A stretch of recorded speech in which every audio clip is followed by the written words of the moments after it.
the never-ending hole. All right, and make sure to hit that thumbs up and subscribe. I'll see you guys on the next one. Peace out and take care.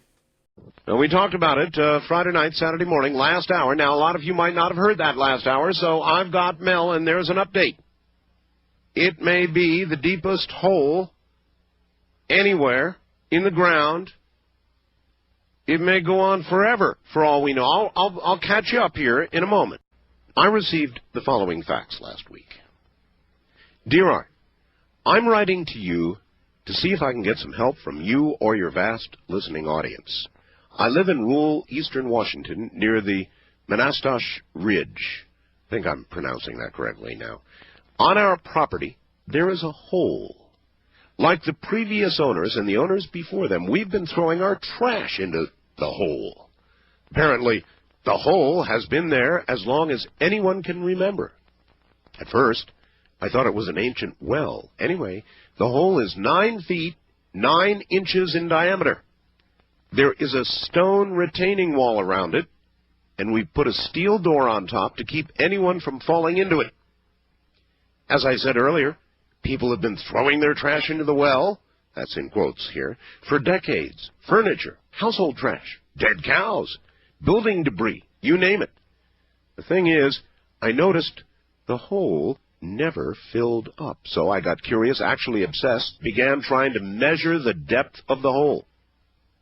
I emptied 3 fishing reels of about 1,500 yards of monofilament trying to determine the depth. Soon I was buying fishing line in bulk. So far, I've sunk about 80,000 feet of line into the hole without reaching bottom. My wife works at a local university with a geology department. We hope to get some professional scholarly help in determining the depth of the hole, as far as I can tell. There's nothing else particularly strange about it, except for 2 other things. Dogs refuse to get within 100 feet of the hole. Birds won't sit on the retaining wall or metal door. Another strange thing is there's no echo when you yell into the hole. Indeed, I've never heard anything hit bottom when tossed in. We once tossed in an old refrigerator, and we never heard it hit bottom, no crash, splash, or crunch. I hope your listeners can help with possible explanations. I'm wondering if this, based on my measurements thus far, might be the deepest hole on Earth. Signed, Mel Waters. Well, you know me. I get a fax like this, and I jump right on it. So I called Mel in the middle of the night. We put him on the air. Last hour of the show last week. And we got the story of Mel's Hole. But now, Mel's Hole Part 2. I get the following fax earlier today. Art, you're receiving this fax simultaneously with a fax I attempted to send you earlier today. Much has developed since the first fax. I'll try to explain as rationally as possible what has transpired since my earlier fax. Around 1 p.m., I drove to Yakima to shop at the Costco there. On my way back, I decided to stop at the property. When I got there, my access road was blocked by military personnel that were armed.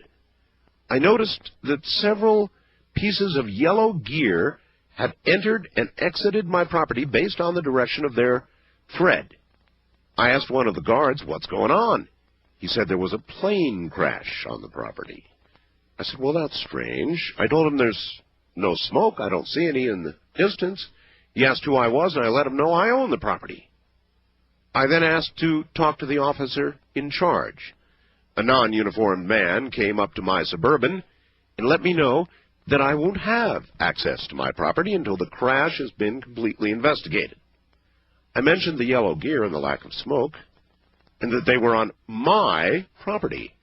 I was told by this man that it's not necessarily my property, and that it would be very easy to find a drug lab on my property. Well, I got the drift. I asked if I could leave. He said, sure, don't come back until we contact you. I asked if he wanted a way to contact me. He said, they know how to contact me. I said, I suppose you don't want me to talk to anybody about this. He said, nobody would believe it anyway. That's about it for now. Oh, I talked to one of my neighbors earlier today, and he told me something very interesting. He said that some time ago he was driving up to the hole at night and thought he saw the most bizarre thing. He said he saw a beam of solid black coming out of the then uncovered hole. I said, what do you mean? He said he saw something blacker than black coming out of the hole, like a searchlight reaching into the sky as far as he could see. So there you have it. There actually is more. Here is from the state of Washington. Here's Mel. Mel. Hello, Art Bell and listeners. Hi. When I got this second fax from you, I called you up, and you were totally freaked out. Oh my God, I was. I tell you, I feel a lot better now. Let me tell you, but yeah, you were just a pile of nerves when I talked to you. Now, what? Explain again. You went up to your property. You were going to examine the hole because we were talking about it. I'm sure you have interest. So, and they stopped you there, huh? Yeah. Well, I'd originally after the show on Friday night, I went out there and in the evening and noticed there were some helicopter activity around the property. There was further helicopter activity the next day. And so I figured that clearly somebody out there listens to your program. Oh, yes. And I think... John, I'm really sorry I brought this on for you. I didn't... It certainly wasn't intentional. Well, when we talked yesterday, you felt that... probably the best thing to do is to be public in this matter, and that's right. Your best protection is to be public, Mel.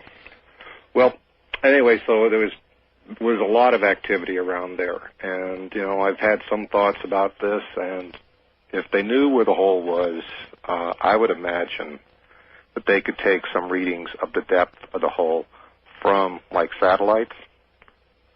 I don't know about that. I'm sure they have a way to measure it from ground. I'm not sure about satellites. Well, we did have a lot of hovering up there in the air, I'll tell you that. So we did have that situation. And they stopped you, right? In other words, there was a barrier there? Well, there was on, I'll tell you, I'm getting a little confused about the days. I guess this is now Tuesday morning. Yeah, that's right. But since what they had originally there was a barrier, not a barrier, but just armed soldiers, basically. Armed soldiers. Armed soldiers. Since then, they've erected some further down the road. I mean, you can't even. I mean, basically, there's the road, there's the access road, and then finally kind of meander into the property. Okay. They now have Jersey barriers at the road. What are those? Jersey barriers. Those are. They're kind of like big chunks of concrete. Like the bomb barriers they have at the White House. Those kind of things. More or less. So you could squeeze maybe one vehicle through there, but it's definitely being controlled over there. Now this is your property, right? You've got the deed to this property. This is mine and the bank's. Well, you're in the bank. We're all in the same situation. So they won't let you on your own property, and they're claiming there was a plane that crashed. Yeah, that was the thing. And I said, well, "Where's the smoke? I've seen plane crashes before. There's got to be smoke." And again, I had asked to talk to the officer in charge there, and I figured, one of these military types would come up, and I don't know, maybe he was just dressed in civilian clothes because of, the nature of what happened there. But he told me that I won't be able to go out there until the accident's been investigated. And I was insistent about my property rights, and he seemed to indicate that this might not necessarily be my property in regards to the drug lab. So, but the problem is I do have a sort of a lab on the property. But no, wait a minute. Yep. Ooh. You have a sort of lab? What kind of lab? Well, I work working in the alternative health field here and on the property, and that's one of the reasons, and this can all come out now. I imported some plant life from northern Nevada. They were Native American plants that the Indians used there for treatment of various illnesses, mostly cold and flu. Yeah. Anyway, so we, because of the nature of the climate, and it's very similar to northern Nevada, we thought we would cultivate these plants and then use it as a cure. It's a very effective cure. It's not a narcotic, is it? No, it's not narcotics. Well, then what the hell are they talking about drug lab? Well, there is a lab there, though. I mean, and but there's no. You're not cranking out crank or methamphetamine or anything. Yeah, but if they had, for instance, if they found like it was a drug lab, they could seize my property. So it was their way of telling you, listen, brother, stay away. Let us do what we're doing, or we might find a drug lab here. Then it wouldn't be your property anymore, and you might even be in jail. Yeah. So they're clearly letting me know, and my feeling was that they were in control. So what have we got? We got some kind of national security hole now, or is it what? Well, excuse me. I assume by now they've made a lot of determinations about it, and it sounds like it's something they want. Today on my my answering machine, I had a message from my real estate agent. Oh. And he says that he had someone who is very interested in purchasing my property, and would make me a very generous offer. Now, I haven't gotten back to him, but I think we can put two and two together here. Somebody wants to get their hands on my property. So what are you going to do, Mel? Are you going to accept the, quote, generous offer and get out of this with your skin intact and a few bucks, or are you going to fight? Well, that's a good question. That's one of the reasons why I didn't get back to my agent today. Is that I wanted to sit down and think about it before I did anything. I don't know what their so-called very generous offer is. But on one side you have a possible drug lab, and on the other side you have a very, very generous offer. And so I would kind of be curious to know what their generous offer was. Well, that's the carrot-stick approach, no question about it. Yeah, they're working me both ends here, I think, and I'm, like I say, I feel a lot calmer about this now than I did before. It was. No, you were almost panicked, weren't you? Yeah. It was just a little bit too much. All right, you did some measurements. People were asking about the weight of the line that you were putting into the hole. And so, what have you determined? Yeah, I did some real quick and dirty work here with this here. First of all, when I was out there on the weekend, I was able to actually measure or weigh the line that's in the hole, and basically I tied it onto one of these little fisherman's scales, okay? And, all right. It's a little spring-operated thing there, but I had a weight on that, including the 1 pound sinker on there. It looks like it weighs about 17, 18 pounds. What does? The line that's in the hole. In totality? Yeah, the entire weight of the line. Basically, the line weighs 10 ounces for every 1,000 yards. Okay, so 17 or 18 pounds. Yeah. It's 20-pound test line, right? Mm-hmm. And you've got 1 pound down at the end of it, tied on the end of it, right? That's right. So one of the things is it's and this has become a moot point at this point, but if I drop much more line down there, and based on what your caller said, this line will break at probably at the top of the line, because that's where all the pressure will be. So, but you believe you're down 80,000 feet? Yeah. Yeah, without a doubt. 80,000 feet? 8 with, what is that, 4 zeros on there? Well, so miles, 5,280 feet, so yeah, you can figure it from there. Someone's, I believe me, I haven't done the math on there. I always forget how long a mile is, but... how long have you owned this property with a hole? We've had the property for about 4 years now, and... the guy that had it there had been there for a long time. I believe he'd been there for over 40 years. It's very rustic. I think I might have indicated to you we do not have electricity there. We do not have phone service. No, it's just raw property, right? Well, we have some buildings and the housing structures. All of those were basically damaged with the heavy snow. Mel, a lot of this audience would not have heard. But there was another little bit of the legend of the hole. Apparently, at some point, somebody threw a dead dog into the hole, right? Oh, yeah, I was telling you about that before the other night. And, people throw everything in there. There's dead cows going down the hole. There's, sheep, whatever. You name it's gone down there. One guy threw his old hunting dog down into the hole, I guess, as a form of burial. And...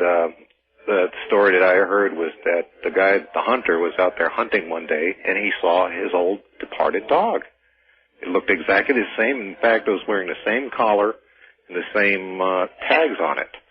So he was the story is they were like absolutely believed the dog came back somehow. And you believed it to the degree that you changed your will so that when you die, they were going to throw your body into the hole, right? When I'm gone, I go into the hole. Oh, well, but maybe not now, huh? Well, that's a matter for conjecture. Today, I didn't have a chance to mention this. After finding out, the story about the black beam, the other day, I thought I'd go out there and do some more research amongst my neighbors who, may have. That makes sense. You can't go on the property. Might as well talk to the neighbors. Yeah, sure. And so, you go out and buy them a cup of coffee and find out a few things here. Anyway, I had talked to one gentleman who's really quite elderly and has lived in the area for a long time, but he said that originally, and this is going way back, so this must go back about 40, 50, maybe longer, that there was a series of, around the hole, there was a series of stone columns. I said, stone columns? And stone columns? Yeah. And so I asked him, could he I sketched out a little how the property looks there and see if he could place the stone columns on it. Yeah? So, he drew it on the napkin there, and I said, that's very interesting. Well, I had my power book with me, and I pulled up a picture of Stonehenge. Yeah? And he says, that's exactly what the thing looked like. You're kidding. He said that they had these, pillars lined up, and just like that. He said there wasn't, it didn't have that thing on the top, they had some, things on top of the pillars of Stonehenge. Oh, that's really odd. Listen, you can't get photographs, Mel. I'm sorry to interrupt, but I asked you about photographs. They won't let you close enough to take any photographs. I was afraid to take pictures of the guards, to be honest with you. No, I understand. How about a drawing, Mel? Can you get us a drawing? Yeah, I could do that. I had a question for you. The night that I talked to you, said you got another fax about another anomalous hole. That's right. Colville area? Oh, that's right. That's exactly right. I've got that fax. And I'll try and get to it. But... Okay. On Sunday I listened to your show a bit, and you had Linda on talking about HARP. That's right, Project HARP. Now HARP is supposed to look for underground bunkers and tunnels and such, yes. That's right. Now, maybe it's looking at your hole. Who knows? Here's a fax for you. The following is a theory regarding Mel's property. 1. Imagine 2 naturally occurring iron veins just happening to reach toward the Earth's surface around help me pronounce it. Manastash? Washington. There is a tremendous amount of naturally generated high-voltage electricity deep in the Earth. What if the bottom of the hole on Mel's property is a naturally occurring focal point, a lot like the device that Mr. Markham built? The Earth could have its own, in effect, time machine.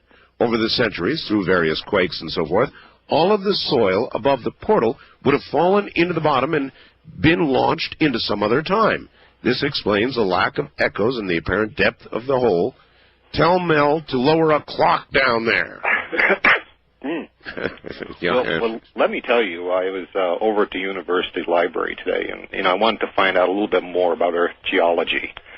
And one of the things I found out is the crust, on average, on the Earth is about 20 miles deep. Okay. Now, underneath the crust, and this is something that a lot of people don't know about, there's something known as the MOHO discontinuity. The what? The MOHO, M-O-H-O discontinuity. What is that? It's named for a guy named Mohorovic. He was a Croatian seismologist. But I don't know much about seismology, but I'll tell you what I know about this discontinuity. P waves, and I guess those are seismic waves, through this discontinuity move faster than they do through the rest of the Earth. They speed up. Okay. Normally they go 7 kilometers per second. These are going 8 kilometers per second when they go through there. And it's believed that it has to do with a chemical difference in the type in that area of the Earth. So you've got the crust, you have the MOHO discontinuity, then you have the mantle. And so that region is very, very little known, as you can well imagine, because you really can't get to it, at least not yet. And the scientists really don't understand that. But we have this thing that goes on underneath the crust that is very, very peculiar. And I just thought I might mention that there. All right. Well, I don't know anything about that. That's very interesting. All I know is we had all kinds of cool plans. I mean, we were going to... I had... Mel, I'm telling you, I've got volunteers who are willing to go down in your hole, but now that's obviously not going to occur because they have your hole. I mean, this is outrageous. This is your property. Yeah, it is my property. That's the incredible thing. I could not step 1 inch onto my property. You know, my deepest incursion only got me onto the access road. I mean, I still got. I was kept way away from that thing there. How far is it from the access road where you were stopped to the hole? Oh gosh, you'd have to travel. Oh gosh, I would say it's from the access road. Kind of, it's very hilly ground over there, so you kind of have to go around all the low spots there. You might go about 1.5 miles or more. You can't even see the little, valley that I'm in. Before you began dropping this monofilament line into the hole with a weight, you threw an entire refrigerator down this hole and then listened and listened and listened and never heard a thing? Nothing. The refrigerator, I didn't hear anything. I mean, I expected, something that massive. And I expected something. But, I've thrown things there that I knew would make interesting sounds, like television tubes, picture tubes. Yeah, they explode. Yeah, those are my favorite. And, no, I couldn't get an explosion, or anything out of them. So I have not heard anything actually touch bottom in that thing. It's almost impossible, it seems. If the hole right now, I don't know, is 15, 16, 17 miles, how long would it take for the sound to travel back, if it is hitting bottom? Let's say it's hitting bottom at, say, 15 miles. How long would it take? Or would I hear it at all? Those are things, I don't know. I don't think so. I mean, you don't hear things that occur. Well, on the other hand, though, it's a channeled... It sure is. I don't know the physics involved in such a deep hole. Have you ever heard of any other holes? No. That's why I was curious about the Colville hole. I did find out that actually the deepest mine is 2.3 miles into the earth. So this is way, way beyond anything that anybody's ever heard about. Yeah, but that's a mine. That's a mine structure. Another thing I was curious about was that channel that they built underneath the English Channel between England and France. How deep is not how deep it is, but how long is it? Is it several miles or? I almost rode on it. It's funny you should mention. I almost rode on it last time I was in London, but I didn't. So I don't exactly know. I saw the entrance to it. I rode right by the entrance to it. I would be leery of going into that thing. Well, then you certainly wouldn't want to go in. Would you go in this hole? Your hole, if you could? I anticipate what will be going down into the hole in the future will be federal prisoners, I imagine. We'll be going down there on a non-voluntary basis, I assume, because, if we're talking the government here, which it is obviously the government that's been interested in this, they have every piece of technology they could ever want. They could send down cameras, they could send down whatever they wanted, I assume at some point if they determined that was safe for a human being to go down, they'll send a person down, and they take air readings, if it's got good air, bad air, find out what's going on. I'd say that they would do that. I'm just like a poor ordinary little guy here who doesn't have a lot of technology as back. Well, how would you like to get a whole bunch of citizens together, Mel, and go marching on that property and challenge their authority to take your property like that? Well, we talked about that over coffee with the guy that told me about the stones out there. Saying we're pretty we're big on property rights here. Yeah, this is your hole, not theirs. And we're very very militant about that. And they say how can they do that here? The truth is, if they say a plane crashed on the property, and I don't have any evidence of that, But I mean, I expect to see some smoke. But if they're telling people this is an accident scene, we got to do an investigation, FAA and all that business there. And all right, did they tell you what kind of airplane, civilian, military, or what? No. All right. Well, are there any reports? I mean, after all, you can check on plane crashes, right? First of all, over here, if a kid throws a snowball at your car in the wintertime, that makes the newspaper. I mean, so there should have been big news if a plane went down there. You bet. I mean, we've had planes go down here before. I mean, we've had planes go down, on the other side of the mountains and makes newspaper here. I mean, that's a big deal here. All right, well, look. Then instead of a crowd of civilians, maybe that was a bad idea. How about a crowd of media? I mean, I could get Seattle media by your side and go marching right up to that group, right up to the barrier. Yeah, and then I end up being a convicted drug cooker. I am, They actually said that to you. Those were almost verbatim the exact words they said. We could find a drug lab on this property if you get my drift. Just very easily. All right. Mel, let's take a few calls, see if anybody has any ideas. This one has me stumped. East of the Rockies, you're on the air with Mel. Hello. Hello there. Yes. This is Robert in Milwaukee. Hi, Robert. Art, I just had a thought connecting Stephen Greer at CSETI with what he said concerning interplanetary travel, and drew a connection to the cloning. I find it very interesting that the scientists say they're not going to consider cloning humans. Oh, baloney. That's a bunch of crap. Don't listen to that. Excuse me for a second, Mel, on the subject of cloning. All day I've been listening to this drivel from the scientists about the cloning thing, that we're not going to do it.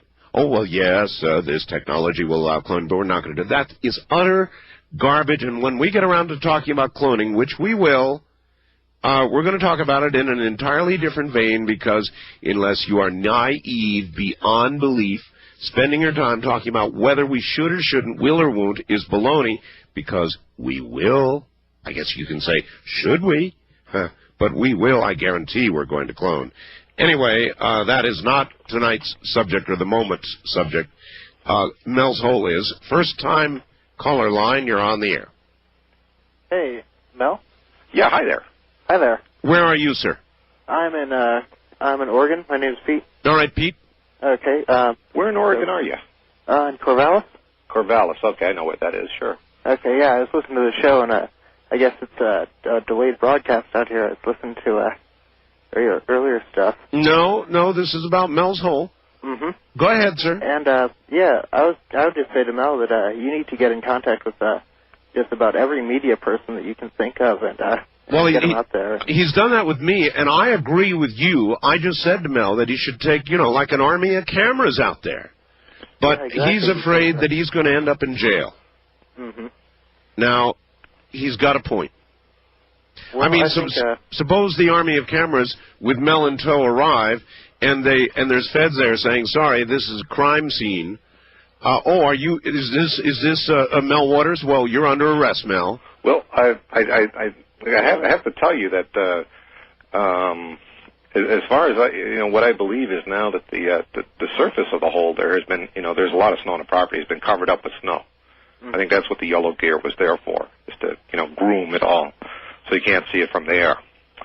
Well, I think there's a lot of questions that need to be answered. And if the military's out there, if there was a plane crash, I think the media would want to know what kind of plane it was, who was flying it. Well, you see, the thing is, I'm the one that's saying that there was a plane crash. Yeah, Mel, I'll tell you something. And for what it's worth, if it was a civilian airplane that crashed, that would be in the news. Mm-hmm. If it was a regular military airplane that crashed, that would be in the news. But there are some type of aircraft that crash, Mel, that, believe me, it does not make the news. We have them out here. They crash, and you see the military cordon off miles of area, and there's no news about it at all. This secret aircraft that fly and crash. But I don't think that's what happened there, and neither do you. Do you? No, I don't believe that anything crashed there, because I didn't have the smell of the smoke. I didn't see any smoke. It was a beautiful beautiful, clear day. I mean, if there was any, and it wasn't particularly windy, if there was a crash, there'd be evidence of it. There'd be smoke clouds. Well, I'll tell you one thing. I would be very cautious, Mel, about accepting a generous offer for the property with the hole, because you know what? No matter what else, Mel, your hole is worth millions of dollars if it's what you say it is. If it's as deep as you say it is, man, you could fence a property and sell tickets. Well, I think I also mentioned that they actually moved onto the property several mobile, one of those like temporary buildings. Oh. Actually moved that onto the property. Oh, really? Mm-hmm. Yeah, one of the neighbors says he saw almost like a parade of these things going out there, like 3, 4 of them, plus some generator equipment there too. Oh, God. All that stuff. How long after the broadcast did this parade begin? Well, it was Saturday night. I was out there pretty late. And we did the broadcast between, I think, 3 and 4 o'clock Pacific time Saturday morning. Yeah, so I got some sleep, and I went out there, in the evening and did my weighing of the line in the hole, and that's when I saw the first helicopter out there, and that was a very strange experience. I actually looked up at this thing here for about 20 minutes. There were more helicopters out there Saturday morning early, several of them coming in and out. That was Saturday morning. That was Sunday morning, and then by today, the chronology is getting real confusing for me. But now, yesterday, I guess, really. Yeah. I lost a day in here, Art. But what they saw is actually some mobile buildings being moved onto the property. Apparently, some generators there. Again, I have no power or phone on the property. There, we use cell phone if we need to make a call, and we used to use solar out there too. Well, I feel in a way guilty, Mel, but your original facts got me going, and there was no way not to follow up on that. And I guess once we aired that, it was too late. It was a done deal. Well, when I originally approached this thing here, what I wanted to do was to get some good ideas about the nature of this thing here. I guess I was pretty naive about it. All right, Mel, one thing I've got to ask you. Yeah. Don't think me rude, but I've got to ask, Mel. Yeah. That's not a drug lab you've got out there, is it? No. We are working with Native American plants. They're plants that Native Americans used in making this was a Northern Nevada doctor back in World War I time who found a cure for the flu. He gave this stuff to his. He was a military doctor. Gave it to the people under his command. All right, Mel. Hold on. We're going to do a break here at the top of the hour. We'll be back to you. Mel Waters, the guy with the endless hole, is my guest. We will start taking some calls. Anybody have any advice for Mel or thoughts on all of this? Yikes. CBC in action.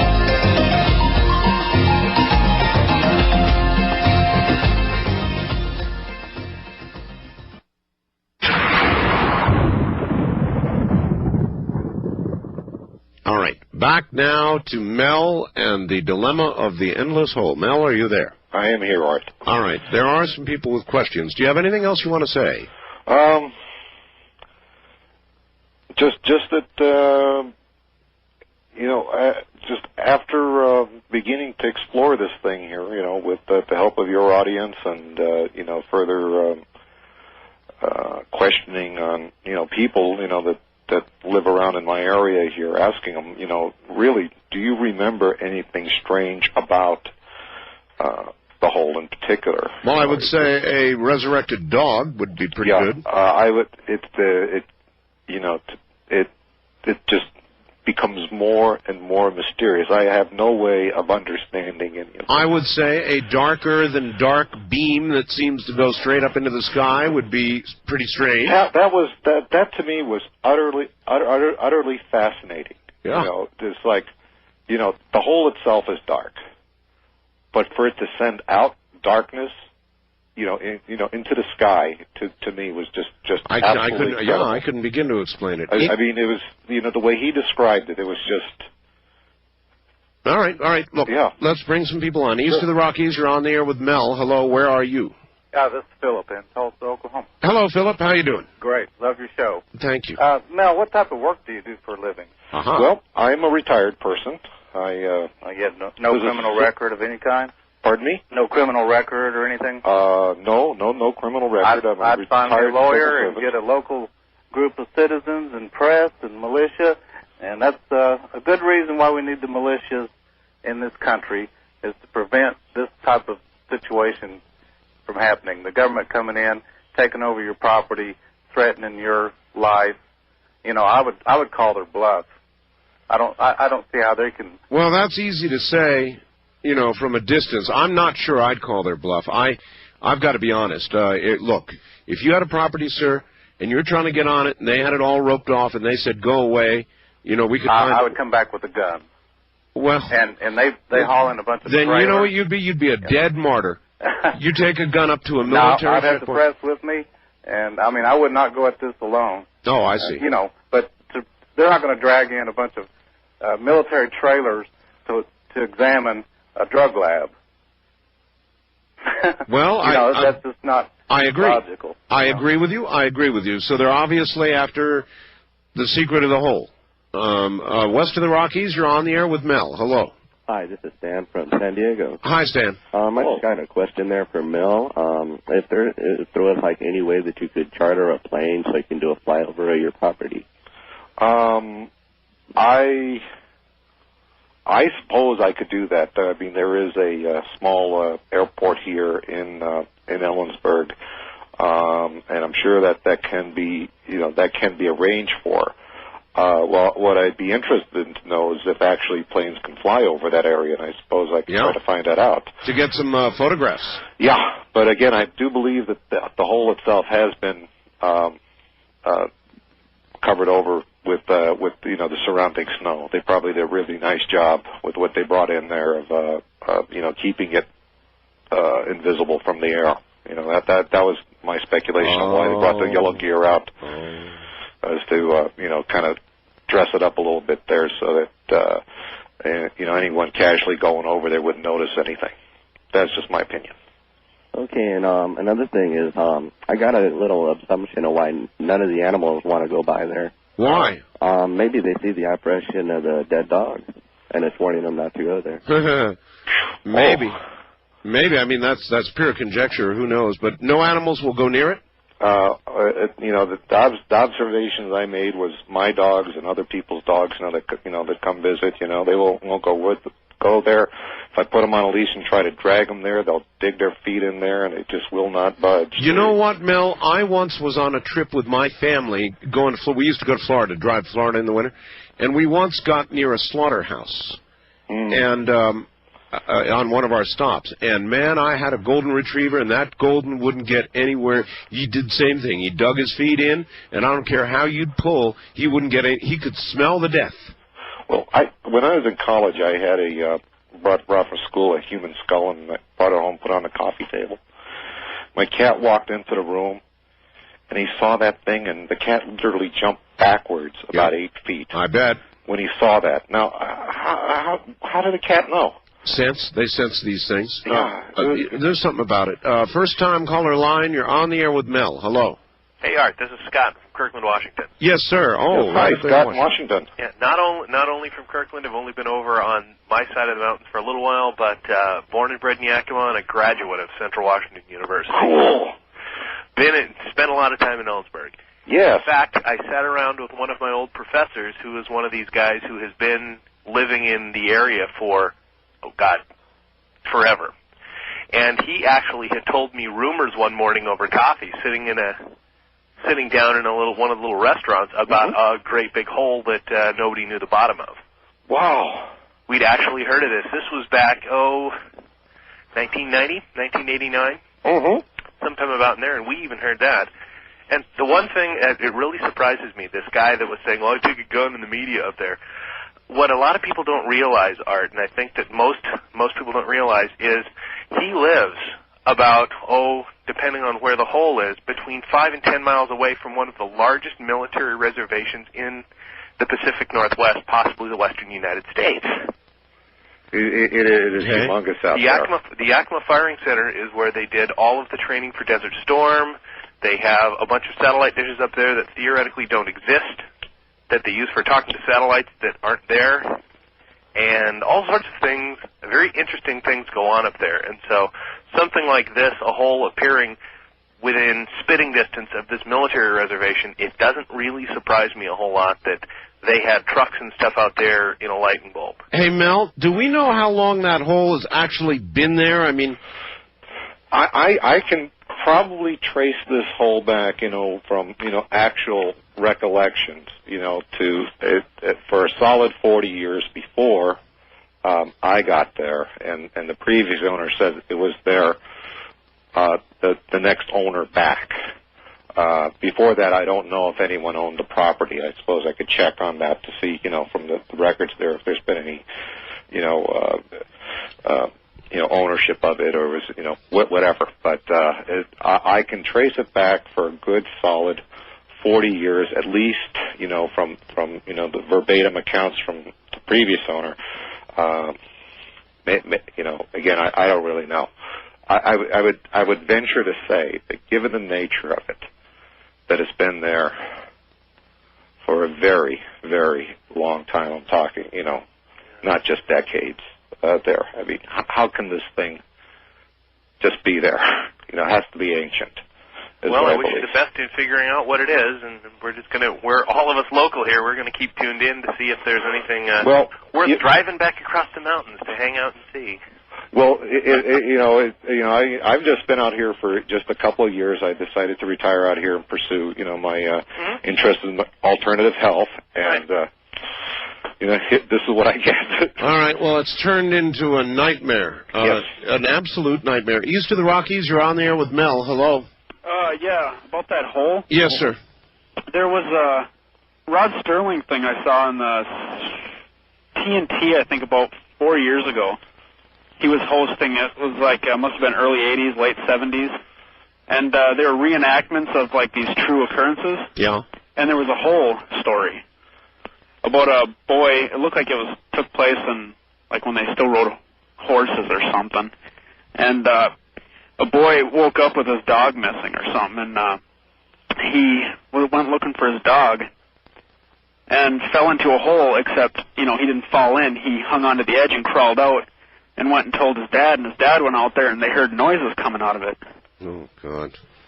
And so they didn't think it was the dog making the noises because it sounded real spooky and stuff. So he went to town and got a bunch of guys to go out there with him, and I guess a bunch of guys went out there, and they thought, well, let's lower a rope in, and somebody's going to have to go down on it. Sure. And so the dad said, well, I'll do it since, you're looking for your dog and stuff. And they lowered him down, and he made this scream, deadly scream. And so they brought him up, and I guess after that, after they brought him up, he went clinically insane for the rest of his life. All right. Well, I hope you're not in any danger of going clinically insane, Mel. I hope not. But you sounded close to being discombobulated when I spoke with you. When was that? That was Sunday afternoon, I think. Was that Sunday afternoon? So Sunday evening, something like that. Yeah, I was. I mean, you called me up and you were just a wreck. Yeah, I was. Any negative, fearful emotion, I had it there. I mean, I was shaking, I was sweating, I was.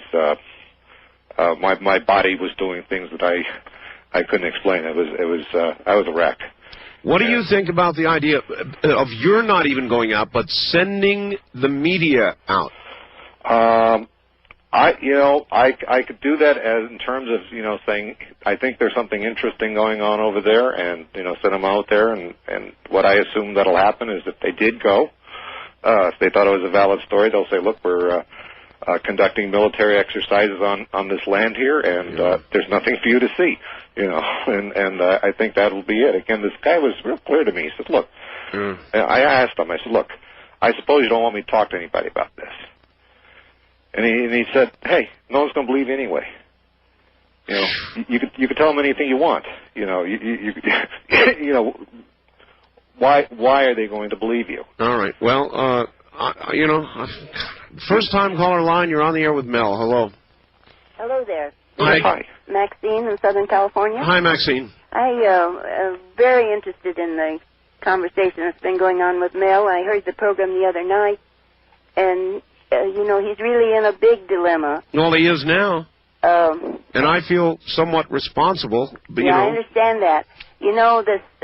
The first thing he needs to do is get a good lawyer, somebody that's prominent like that. I can't recall his name, Spence from Wyoming. That's Jerry Spence. Jerry Spence, somebody like that. And maybe your listeners could do a writing to Janet Reno, the president or the vice president, on his behalf. Keep him in the background, because with the power they've got, they can just wrap him up and we might never hear from him again. Yeah, that's right. I guess I'm going to have to stay in touch with you, Mel, to be sure that you don't meet some... Well, they're working me from both sides here, as far as I can tell. What it sounds like, yeah. Yeah, I mean, it looks like I guess it's like The Godfather. They want to make me an offer I can't refuse. There's a lot of armchair soldiers out there, Mel, and they're going to say, what's the matter with you? You've got to get in there and fight. Tell them to go to hell. But the fact of the matter is, if I were in your situation, I might be very disinclined to fight. I might be much more inclined to take a, quote, generous offer and get out from under while I can. If I get to, if I actually get to talk to somebody in a position of authority who wants to sit down and talk turkey, and I'm not talking about my real estate agent, I'm gonna ask for like a relocation to another country is what I'm gonna do. You want to be sent out of the country? Yeah, I'd like to be sent to like Australia, for instance. Like where what Standeo is. Be an expatriate. Some place that's geologically sound.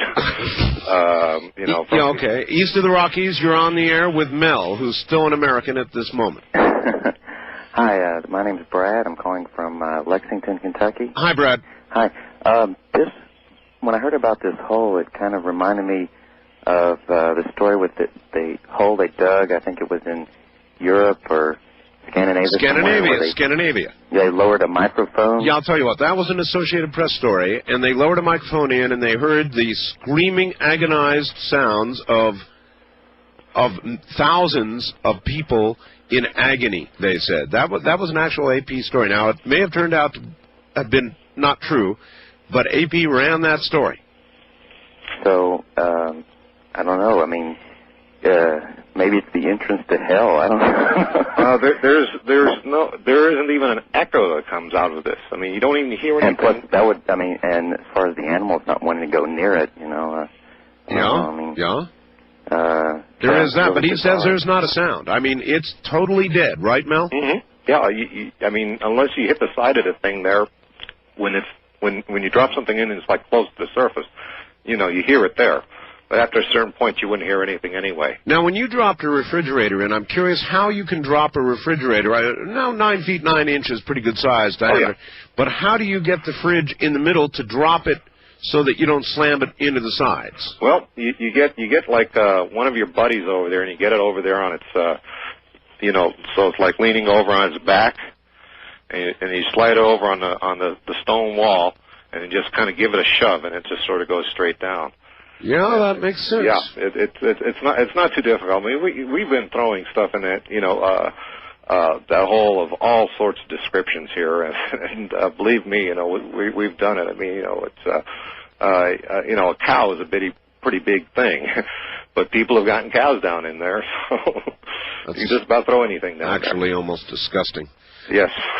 In fact, the bottom of the hole, if there is a bottom to the damn thing, must be truly disgusting, a mixture of horrible things of earth that should not have been thrown in there. I've got a couple of faxes here that are not kind, Mel. They say this man is lying, his voice is shaking so much, he's stuttering, he's searching for words, he's in a bind because you're paying attention to his fable, made-up story they're saying, and you have to come up with something that would keep you from finding out about his lie. So here's another one that says, Mel's hoax. Aren't you falling for another one? Well, I am a little naive, and I like stories like yours, Mel, and so I do tend to go for them.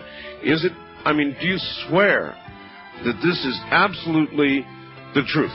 Well, look, I would have rather not have talked or called or faxed or anything in regards to this subject at all. Yeah, the people need to understand. You faxed me, but I'm the one who called you. I would have preferred, to be honest with you, to be there tomorrow morning, letting a little more line down into the hole, and just going along my merry way. And then getting you on the air stopped all that, and plus put the idiots there that are there taking hold of your... You know, when you have a situation about belief and what do you believe in and what you don't believe in, yeah. You know, a couple of days ago, we had this guy shoot a bunch of people on the Empire State Building. That's right. The Empire State Building's been there for like 60 years or whatever. And today I heard that they put metal detectors in the Empire State Building. It figures.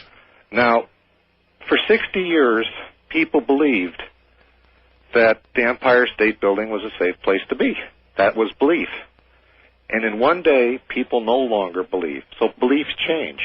Yeah. You know, and that's how I view beliefs. You know, should they've had a metal detector on it for 60 years? All right, look, let me ask you this. You have neighbors. Mm-hmm. They know about the hole. They've been there. They've put their trash in it. They put their trash in it. Would any of your neighbors talk, or do you think they're scared now too? I'd be happy to talk to them and see if they want to talk to you. All right. And you know, I'd be happy if they want to talk. I'll fax you a phone number. That's great, Mel. Work on that one.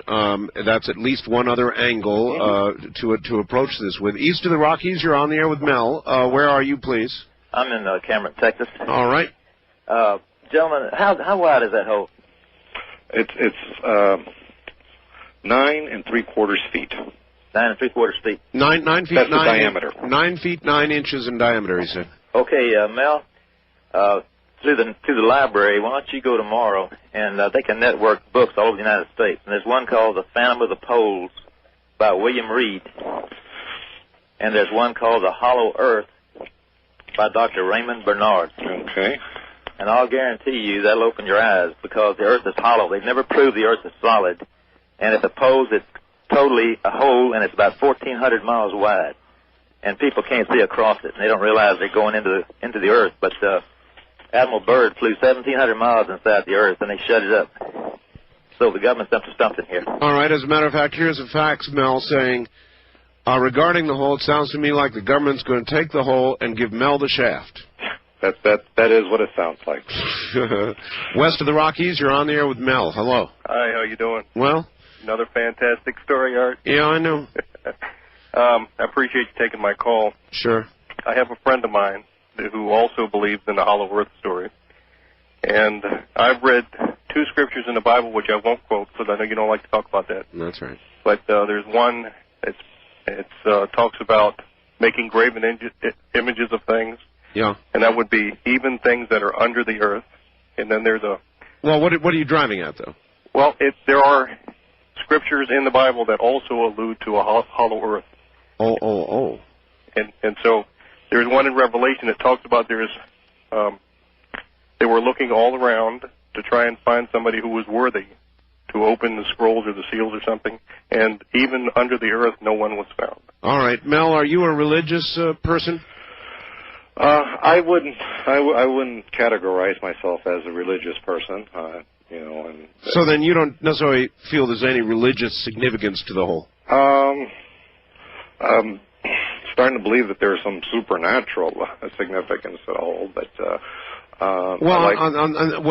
dog part and the other thing about the beam of the blackness, that certainly would lead in that direction. But on the other hand, things that we don't understand, Mel, seem as magic. Yeah, they do, and that's so you know those are things that I cannot understand, you know, and so I have to say I don't understand it. All right, look here. Do you want any help from your representative? In other words, it may be that your state senator or your local representative, congressional representative, would help you out, and we could help you out with that too. In other words, fight power with power. That's an idea from John in Redding, California, and it's not a bad one necessarily. Well, my local congressperson is Doc Hastings out here, and he is one of those guys that believes in property rights and so forth, and so that would be an avenue. Again, this is an opportunity for me to gain as much information as I'm also disseminating, and I'm going to have to make a decision. When I go in one direction or go in another direction, that will be it. There's not going to be a point where I could take it back. All right, well, here's another one for you to consider. I've got connections at Strange Universe, Hard Copy, all those kinds of shows. I could have those people in contact with you in 2 seconds flat, Mel. Once you decide which way you want to go, believe me, I can have either media power or a government power representation to help you out here. Mm-hmm. Yeah, I'm going to have to. The main thing I have to do is decide: is this tantalizing enough for me to move forward and say, well, I want to claim this as my own. I want to deal with it on my own basis. Yeah. Do I want to get out of it? Do I want to get into trouble? I mean, these are the considerations that I have here. All right. Here's somebody saying, what about your local sheriff? Now, that is an idea. They're usually pretty friendly guys. Do you have a good local sheriff? We have a local police department here, and then we have a sheriff's department. But and they're all great. They're all wonderful people. I mean, every last one of them's a great guy. But I don't know. I don't even know how I would approach this here. My property is being illegally used. By There's no question about it. No question about it. And you have the deed, right? You can prove this. Oh, I can prove it's my property. What I don't know is, how can the government use your property? At what point do they develop an authority to use your property? Let's say a plane crashed there, which is what I was told. Well, then they'd have a right to, salvage the plane, do whatever they're going to do. All right. And they would establish a right to it. All right. Here's Daryl in Rancho Mirage who says, kidding aside, Mel's Hole, if in fact he is sitting on top of an access point to an extraordinary depth, he's also right on top of a whole bunch of trouble. The potential military scientific significance can go as deep as one's imagination allows. One thing is for sure. The government doesn't have this kind of response to retrieve an old refrigerator. I think Mel better get an attorney presto if he doesn't have one already. Remember, if they accuse him of a drug-related violation, they can RICO that property in a flash. That is exactly what I believe. And again, I have something on the property. I have an old Prowler trailer out there that's been gutted.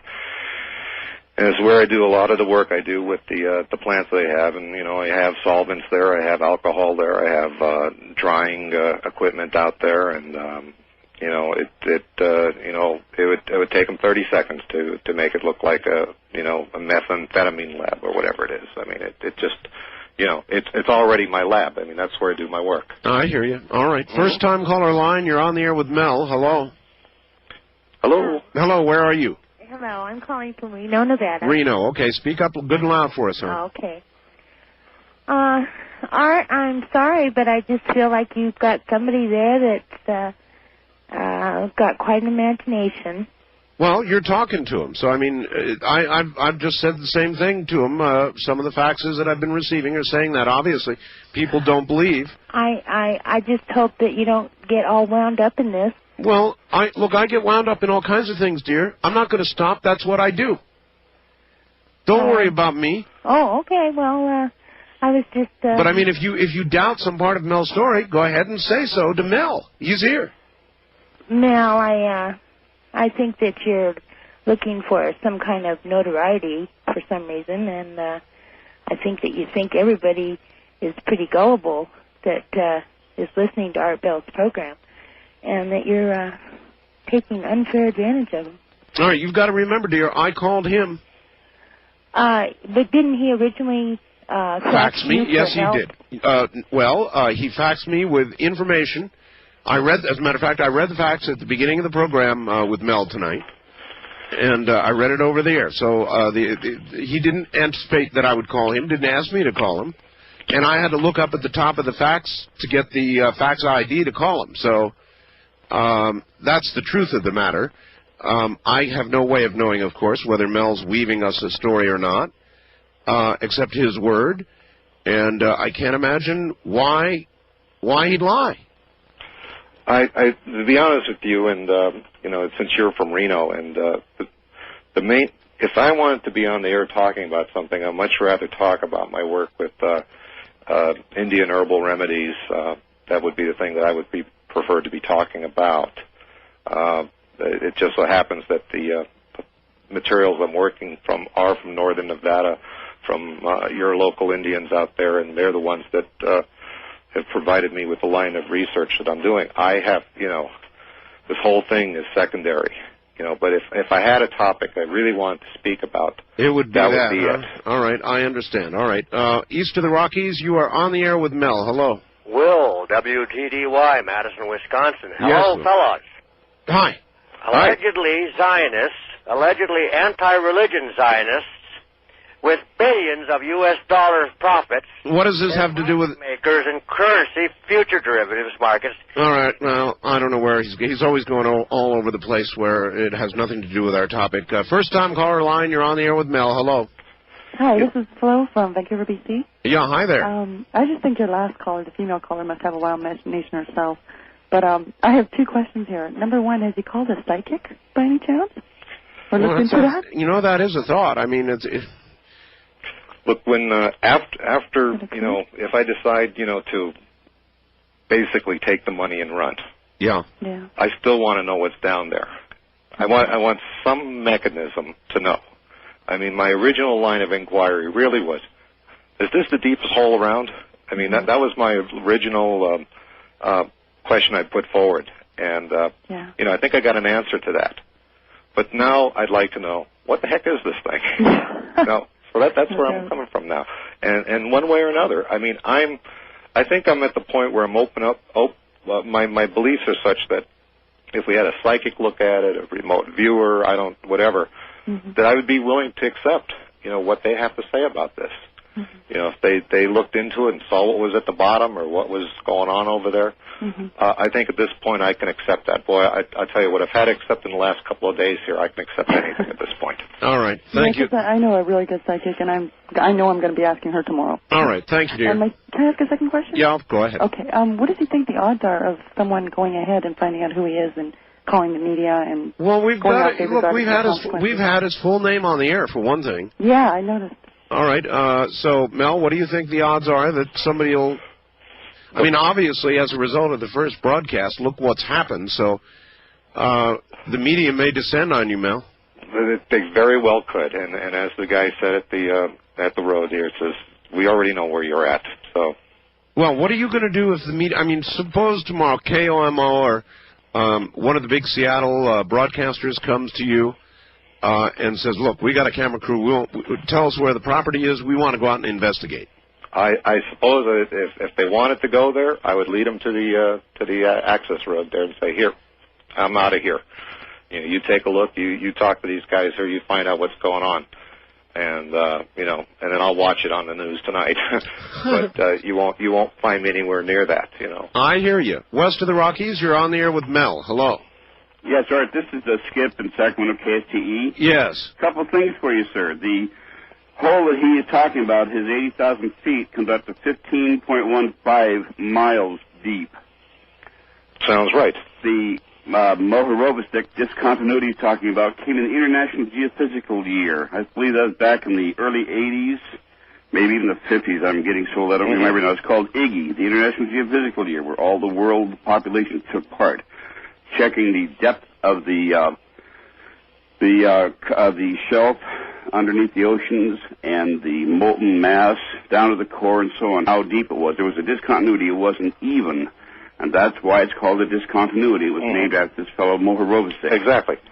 Your glue stuff, was developed for surgery for smashed spleens and kidneys. It made to glue skin better than anything else. Yeah, well, trust me, it works real well, sir. Thank you very much. It even glues carts into rocks. I don't want to talk about it. First-time caller line, you're on the air with Mel. Hello. Oh, I think we just missed him. Wildcard line, you're on the air with Mel. Good morning. Hi, Art and Mel. Hi. Hello. Aaron calling from Reno. Yes, sir. Good. I have a couple of questions and a comment. Mel, I don't know if anybody's asked you yet, but have you ever seen a UFO out around in that area on your property? No, good question. You know, out here, you're liable to see all sorts of things, and I myself have not seen anything personally. I mean, this is one of those areas that can get pretty remote in a hurry. You know, Ellensburg is like 30 miles away on either side from the nearest town. Matter of fact, Mel, I've got a lot of confirmation of that, faxes and phone calls, people saying it is a very weird area. Yeah. And they've heard stories there about holes. So, you know, this is not that far out. A lot of people are saying, yes, there's a lot of weird stuff going on in that area. West of the Rockies, you're on the air with Mel.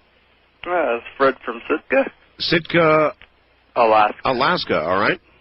Yeah, and just like to say that, geez, I thought the days of you'll just disappear ended with the Reagan administration. And Art, I'm very disappointed that you will not be coming to Sitka on your Alaska cruise. Well, you're going to be missing out there. We're hitting quite a few cities, sir, but Sitka is not one of them. Sorry about that. East of the Rockies, you're on the air with Mel. This is Paula in Kansas City, and I want to tell Mel that I believe him entirely. And I think the Jerry Spence idea is a great idea, and it's probably a good story for Linda Moulton Howe to go check out. I've already given it to Linda, as a matter of fact. Oh, that's great. And I think if he's told over 10 million people on the air that he's been threatened, that they're going to falsely accuse him of having a drug farm out there or something, and he got a really good lawyer like Jerry Spence, they would never be able to follow through on that, especially if he had a bunch of media attention like Strange Universe and stuff out there. Well, that was another idea. There's a whole bunch of ideas here on the table. Yeah, I really think he should go for it. And I totally disagree with that lady who thinks he just wants attention. All right. Well, I appreciate the call. Thank you. I did call Mel, folks. That's the truth. Yeah, he faxed me, but I'm the guy who dug out the number and called him. He didn't really want to go on the air, for the record. Wildcard line, you're on the air. Finally, I got through. Hello, Art. Hello, Mel. How are you? Okay. Mel. Yes.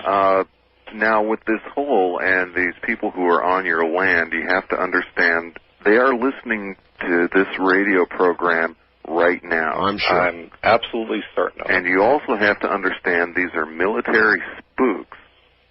They are doing whatever they're doing right now. And anything that you do through the standard channels, like getting a lawyer or anything along those lines, is going to serve only as a delay tactic. I would suggest to you that you do some research.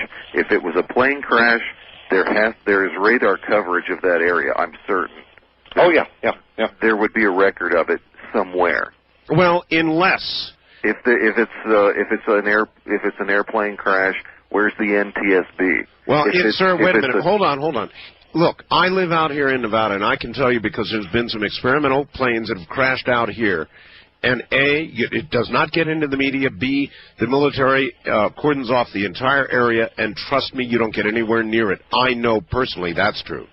All you need to do is contact one of the air traffic controllers for the area and find out if there's any record of anything in that area at that time. You can also find out, if it's an air crash, where's the NTSB? If it has anything to do with drugs, where's the DEA or the Drug Task Force for that area, whatever it might be called?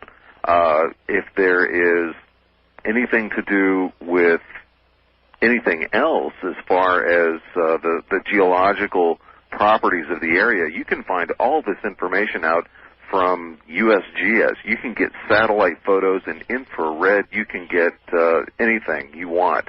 Yeah, these are all good ideas, although I think the plane crash story is an obvious falsehood. It's a lie. And, Mel, again, they told you, look, they could find a drug lab there. So the plane crash story was obviously a cover, and the story about the lab was obviously a threat. Yeah. Plain and simple. So, my friend, I don't know what you're going to do now. And I guess you don't know. I'm going to think about it. I'm going to think about it. I'm going to call the realtor tomorrow for one and ask him. I would prefer not to talk to him, but talk to someone, I would ask him, too, who is making the offer? They have to tell you who's making the offer. Sure. Well, you see, this property is not for sale. I mean, I don't have a listing out there. So well, yeah, but you can make an offer on anything, though. I suppose you could.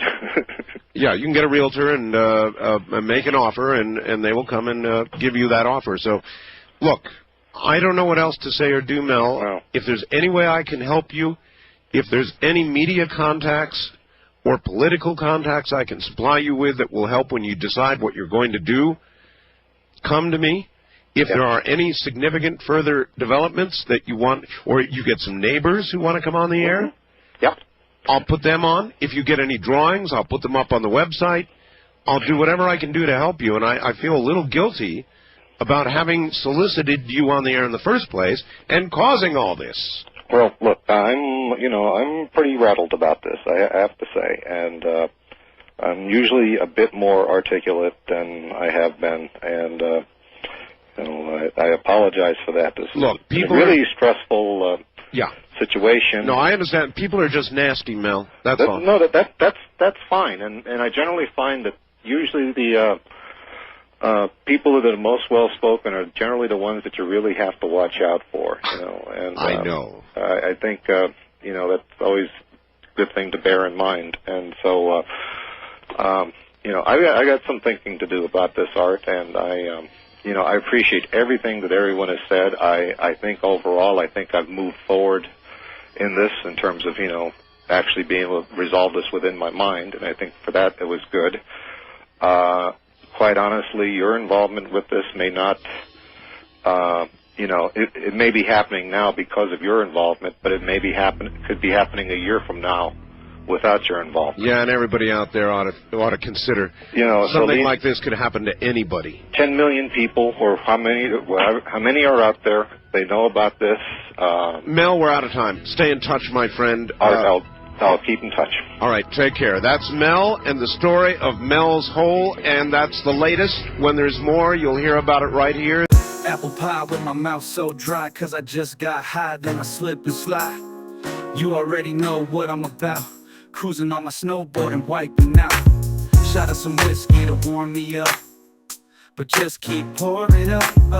You already know how I feel. It's time to get together and have a meal.